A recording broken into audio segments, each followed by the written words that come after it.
Some of our octogenarian couples could bicker with each other day in and day out, but as long as they felt that they could really count on the other when the going got tough, those arguments didn't take a toll on their memories.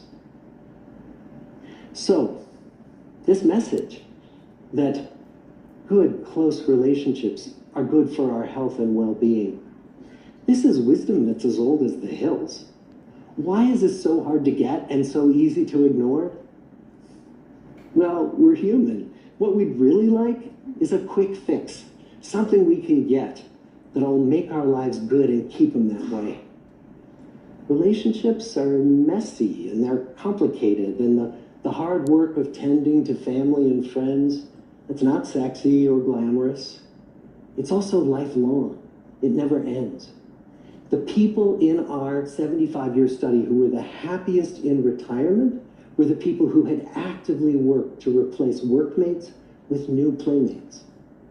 Just like the millennials in that recent survey, many of our men, when they were starting out as young adults, really believed that fame and wealth and high achievement were what they needed to go after to have a good life.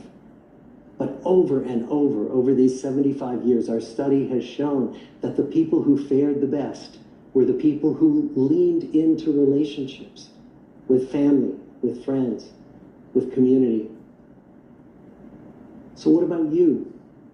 Let's say you're 25, or you're 40, or you're 60. What might leaning into relationships even look like?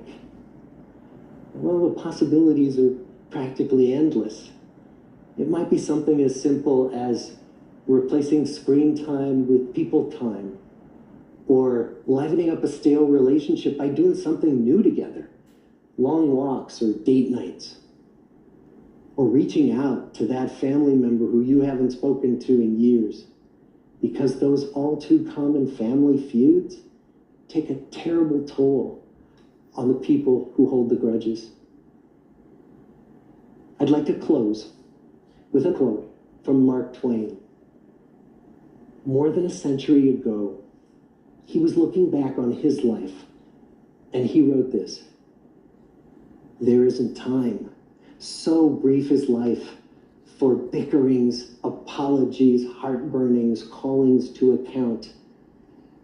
There is only time for loving, and but an instant, so to speak, for that. The good life is built with good relationships." Thank you.